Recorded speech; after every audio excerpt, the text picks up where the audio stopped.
Good day, students. How are you? Welcome to my YouTube channel. Now, in our previous lecture, we have studied about vector analysis, right? Now, we were solving a problem.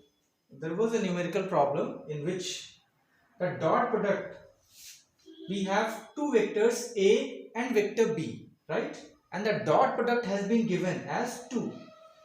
Now, modulus of A means the magnitude of vector A has been given as 1 unit and magnitude of vector B has been given as 2 units, right?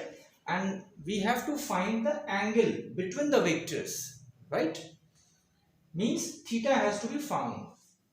Now, what do we have the formula? The formula that we have, A dot B is equal to modulus of A and modulus of B into cos theta, where theta is the angle between the two given vectors, right? Now this formula you have to memorize it. Are you ready? That the dot product of two vectors is defined as modulus of A into modulus of B into cos theta. Means the magnitude of vector A and magnitude of vector B has to be multiplied with the cos function of the angle in between them. Correct? Now, A dot B has been given as 2 and modulus of A has been given as 1, modulus of B has been given as 4 and then cos theta. So from here we can find out the value of cos theta. Theta, that will be 2 by 4 means 1 by 2. Are you getting? Now this is 1 by 2 means for which value of theta the cosine function gives the value as 1 by 2. For which value of theta? So cos 60, since cos 60 is equal to 1 by 2. Now you must be knowing this. If you don't know this, so you can't solve, you can't find out. So hence you got theta is equal to 60 degree. Means if the two vectors, vector A and vector B, are inclined to each other with an angle of 60 degree, so their dot product will be 2, and for that the magnitude has to be 1 and 4 respectively, right? So this is how you can find out the angle in between the two given vectors. Now in the same problem, the problem can be framed in a different way, in which theta must have been given, A dot B must have been given, and one of these magnitudes must have been given, and you need to find out the magnitude of other vector, right? So you can find out very easily, because one equation, one unknown can be easily solved, right? Okay. Now the second part is unit vector. Now what is a unit vector? I hope you must have noted it down. You can note it down. Okay. Yes. Now the unit vector is basically that vector whose magnitude is 1 and it is having a direction. Correct? A unit vector is a vector whose magnitude is unity with a direction. Now how to understand it? Means, let's suppose we have a vector phi y, right? Now I represents the unit vector towards x-axis, right? Now as I have already discussed that, let's suppose there are three mutually perpendicular directions like x-axis, y-axis and z-axis. Now these all axes make a 90 degree mutually. They are mutually perpendicular directions. like you can consider as the corner of your house, corner of the room, right? You will be having x-axis, y-axis and z-axis, right?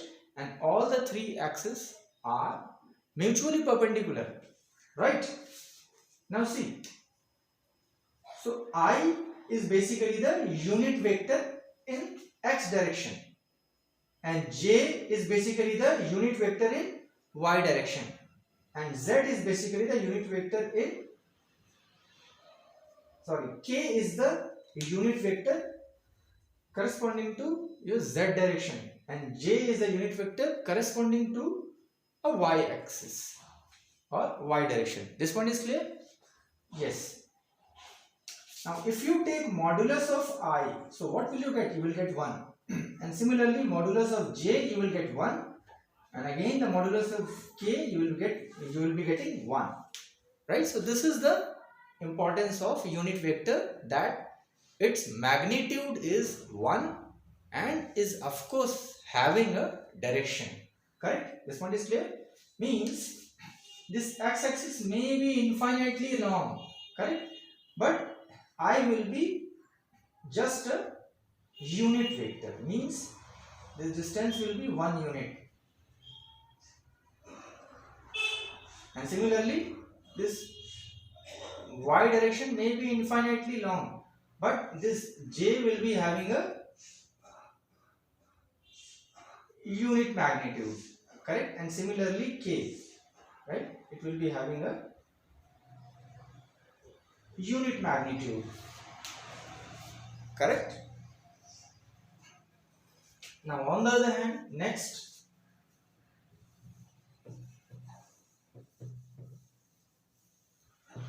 now the next part is the cross product.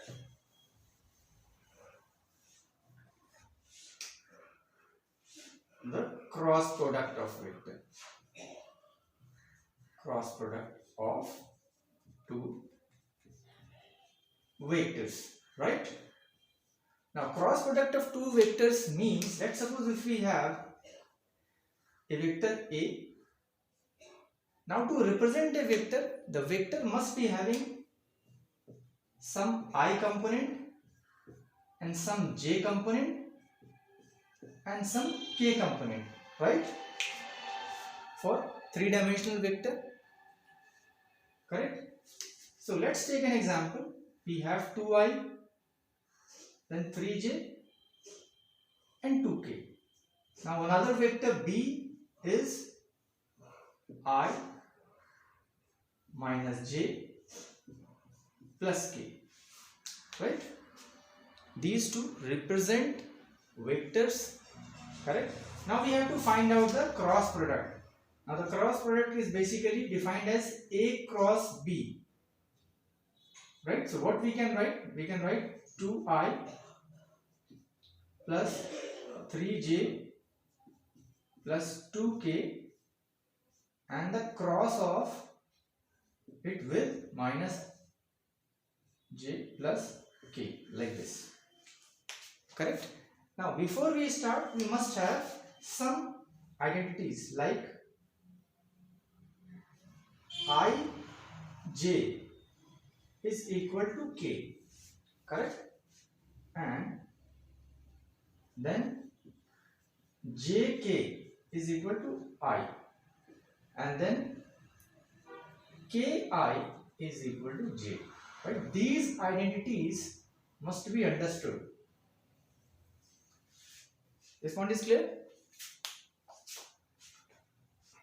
Now see how to identify that. As in our previous topic, we have just understood that this is a unit vector I in x direction. This is a unit vector j in y direction, and this is a unit vector k in z direction, correct? X direction, y direction and z direction, or x axis, y axis or z axis, right? I, j, k are the unit vectors respectively in x, y and z axis. along x, y and z axis, right? Now see, if you take I cross j, now as the cross product is defined as A cross B is equal to modulus of A and then modulus of B and then sine theta, and then finally it is multiplied with eta cap. Now eta cap is a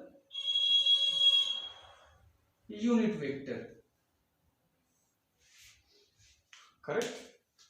Now you see that I cross k is equal to modulus of A, modulus of B and then sine theta, where theta is the angle in between A and B, correct? Theta is this.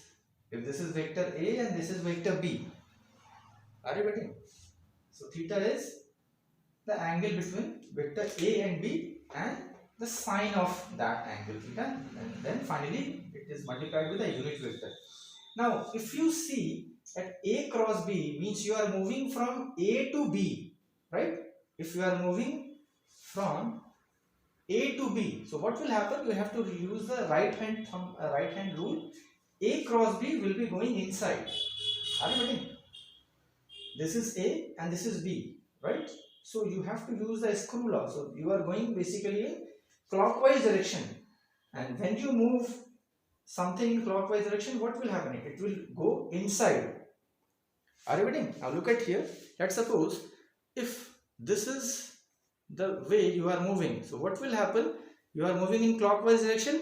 So where the tip of this marker is going, this marker is going in this direction, right? However, vector A is this and vector B is this, and you are moving like this, means A cross B. So the direction is this, means the direction of vector A cross vector B, this resultant vector of the cross product of A and B will give you the perpendicular direction. Now try to understand this once again. Vector A and vector B, right? This is the direction of vector A and this is the direction of vector B, right? Now while you move from A to B, that's the meaning of A cross B, means A cross B. Now look at here, A cross B, you are moving in clockwise sense. So if you rotate the screw in clockwise direction, so what will happen? The screw will be having a tendency to move inside the plane, right? It is moving inside the plane, correct? So the direction of this vector A cross B, the resultant part, it is perpendicular to the plane containing A and B. Is the point clear or not? Right? Means let's suppose you have one vector P and another vector Q, right? So this will be having some vector, as the cross product gives you the vector quantity. So this vector, basically the RHS side, it is a vector, but its direction is perpendicular to the plane containing P and Q. Means if A is this, correct, and B is this, so you are moving from A to B, correct? Are you getting? You are moving from A to B, that is A cross B. So you are moving in clockwise direction. So the screw will move inside the plane. It will move inside the plane of the board, correct? So let's suppose if this is your page, so the direction of A cross B will be perpendicular to this plane containing A and B both vector. Yes or no? So you need to understand that the direction of A cross B as a whole is perpendicular to the plane containing A and B, क्योंकि A और B इस plane पर ही तो है 2D में, और इसकी जो डायरेक्शन हो जाएगी A क्रॉस B की, वो परपेंडिकुलर हो जाएगी इस प्लेन के, correct? I hope this point is clear, and let's suppose if it is not clear, you can write it as a comment, right? I'll try to solve it. I hope this point is clear, correct? So let's suppose the problem can be asked in such a way, what will be the direction of A cross B, or what will be the direction of P cross Q if P and Q are the two vectors.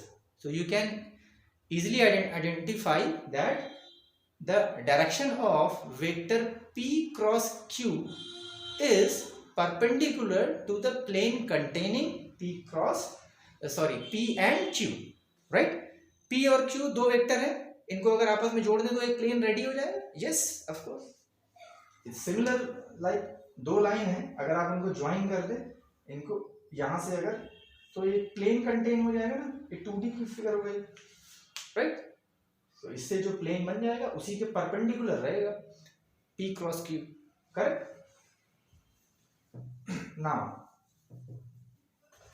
Now the question can be asked that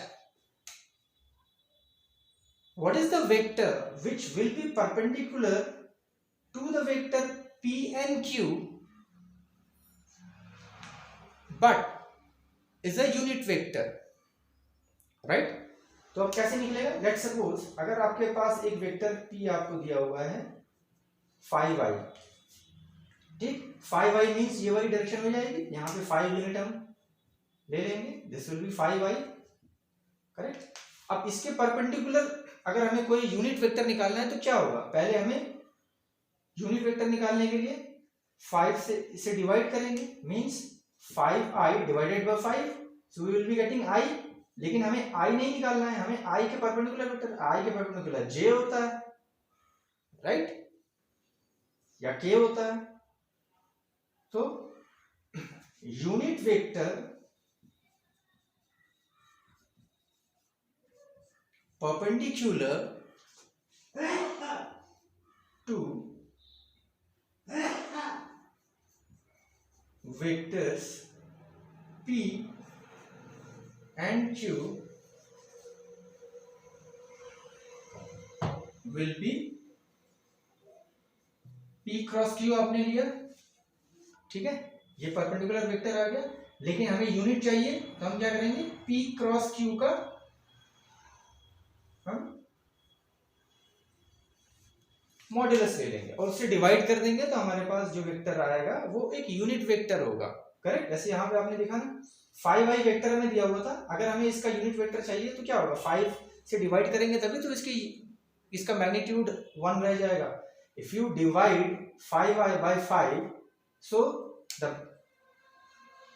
final vector will be i, which is a unit vector. लेकिन हमें इसका perpendicular चाहिए, तो इसके perpendicular direction i के direction perpendicular क्या हो जाएगी? j हो जाएगी. यस और नो? तो p और q के परपेंडिकुलर आपको वेक्टर चाहिए तो p क्रॉस q में वो दे देगा आपको परपेंडिकुलर वेक्टर. लेकिन अगर यूनिट वेक्टर चाहिए तो यूनिट वेक्टर के लिए उसी का आप मॉड्यूलस ले लीजिए और डिवाइड कर दीजिए, तो आपको वो वेक्टर मिल जाएगा जो कि यूनिट वेक्टर है लेकिन परपेंडिकुलर है P और Q के, करेक्ट? या plane containing P and Q. Is the point clear? Correct? If you have any doubt, you can send me the comment.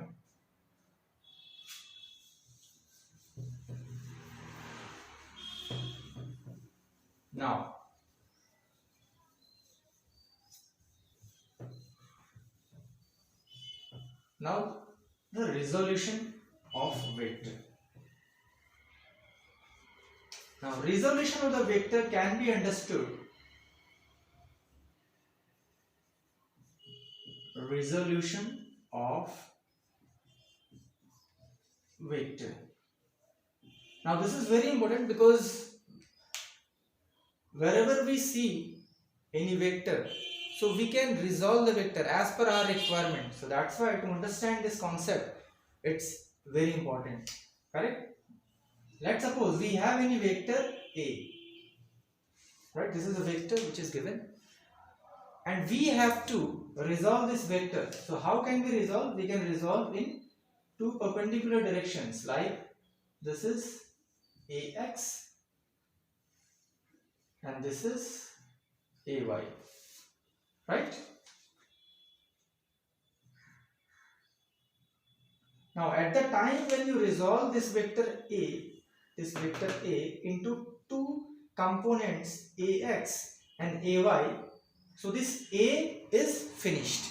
Now we have two different vectors ax and ay, and you have to deal with them separately, correct? Now in totality the magnitude will be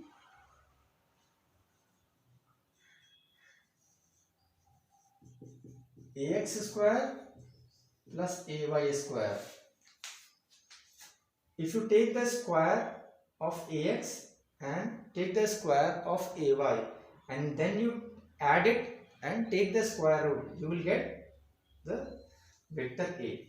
So in other words, you can say that this vector A is nothing but the resultant of these two perpendicular vectors ax and ay, right? This angle is perpendicular, means 90 degree as a whole,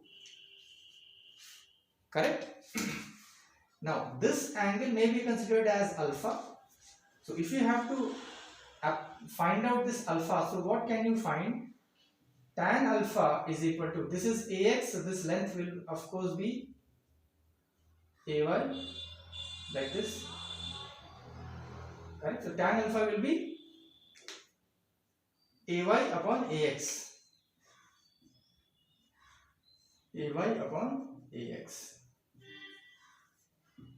correct? Now let's suppose if there is a vector of 100 Newton,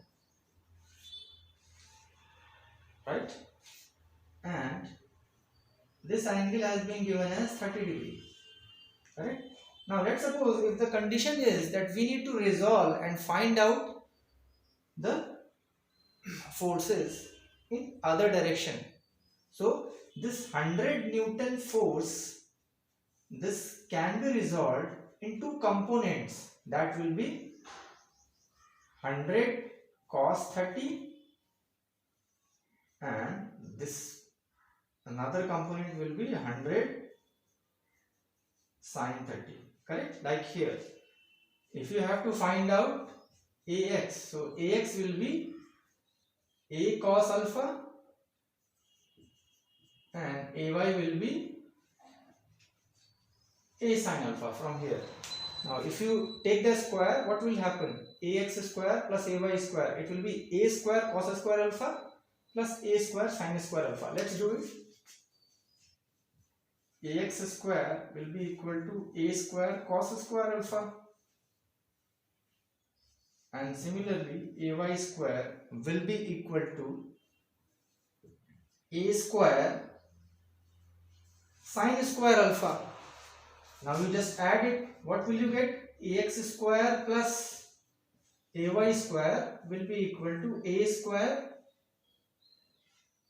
cos square alpha plus sin square alpha. Now a cos square alpha plus sin square alpha will be equal to 1. So finally you will get a square. Now if you take the square root, in both sides, you will be getting capital A is equal to under root ax square plus ay square, right? This one is clear. This is how we can find out the components of any vector in two perpendicular directions, correct? So these two components means 100 cos 30 and 100 sin 30, they are mutually perpendicular, correct? Now if you know the value of cos 30, you can replace it. Cos 30 is equal to root 3 by 2, so basically you will be getting 50 root 3, and sin 30 is 1 by 2, so you will be getting 50, right? If you don't know the formula, what is the value of cos 30, you can't find out. If you don't know what is the value of sin 30, you can't find out, right? These things must be known to you, correct? Now the resultant of two vectors, this one is clear, you can note it down. Now the resultant of two vectors, now this is also very important, because if you understand it, the confusions must be clear. Now resultant of two vector, any vector, let's suppose you have any vector A and you have another vector b, right? Now this resultant can be found in some methods. We have some methods by which we can find out the resultant of two vectors. Our first law is basically that you can consider is a parallelogram. Parallelogram law means we can draw and complete a parallelogram, right? Like this, right? So as this is a parallelogram, so this side is parallel and equal to this side, and this side is parallel and equal to this side, right? This side is parallel and equal to this side as per the law of parallelogram. Only then it will be a parallelogram, right? Now what you have to do is you need to join this diagonal, correct? This. Now this is your resultant vector r. This point is clear? So this is the resultant vector r. So you have been given two vectors and then you have found the resultant vector r. Correct? Now what is the magnitude of r? Magnitude of r is given as a square plus b square plus 2ab cos theta. Now what is cos theta? Theta is basically the angle between the two vectors, right? A square plus b square plus 2ab cos theta. This is the magnitude. This point is clear? Correct? Now the another form by which you can find out is you can draw any vector. Let's suppose we have drawn a vector b first. Correct? We have drawn a vector b first. Then what you do? You have to take the tail and you have to just put it on the head of this vector b to find out the resultant vector. How can we do that? We need to parallelly lift this vector. Correct? Let's suppose if you take this point O. So OA vector, you need to lift it up like this and you need to just place it here with the same length and the same angle from the horizontal. Correct? So what do you have to do? You have to draw this vector like this and finally you have to join the tail of this vector to the head like this, and then you will get the resultant vector. Now you see, if you don't make any mistake, you will get the same vector as the resultant vector, this. Alright?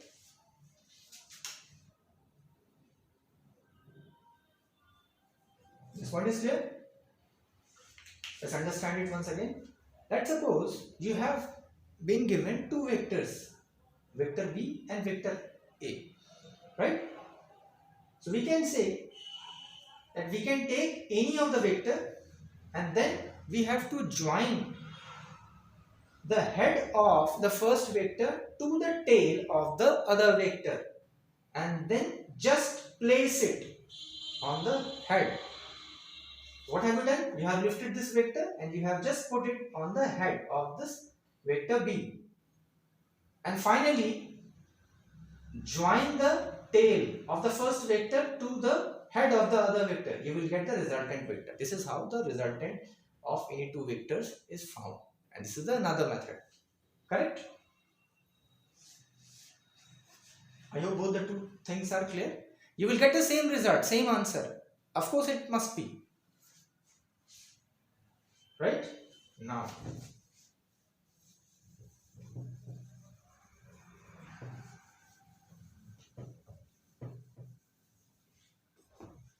other thing is, let's suppose there is a vector A as 3i minus 2j plus k. and there is another vector b as I plus j plus k. Now if you have to find out a cross b, right, so a cross b, what you have to do, you have to make a determinant like this, I, j and k, and then the factors of I, j, k respectively. Now as a is written as first, so you have to write the coefficients of I, j and k from the first vector. So what are the coefficients? 3, then minus 2 and 1. And the second one, 1, 1 and then 1. Right? Are you ready? 1, 1, 1. This is 1, 1 and 1. Correct? Now we have to solve it. So for solving, what we can do is, you need to cover I, j and k separately and then find out the cofactors. Now how to get it? Now let's start with this first column, first row. Right? This is first column and this is first row. So you have to start with I. So if you start with I, then this second one, second column, first row. So this is plus, minus, plus. The sign convention is plus, minus, plus. Right? So you have to write minus and then j, then plus, minus, plus. So it will be in plus and then the cofactors of k. Right? As a cross b must be a vector quantity, and in vector quantity there must be some I, some j and some k. Correct? Now the first row and first column you have to cover like this. So what are the factors that you are getting? Minus 2, 1 and 1 and 1. So you have to apply the cross multiplication. How we do that? You need to cover it like this. For writing the coefficient of I, the cover first row and first column, you will be getting minus 2, 1 and 1 and 2. So then the cross multiplication will be minus 2 into 1, then minus 1 into 1. Correct? This is how the cross multiplication has to be done. Correct? This one into this minus this one into this. Correct? Now the second one, minus j is already there, you need not to worry. Now you need to cover this and then cover this. So how are you getting the cofactors? How many cofactors are there? Then 3, 1 and 1 and 1. So then you need to multiply the cross multiplication in such a way. Correct? 3 into 1 minus 1 into 1.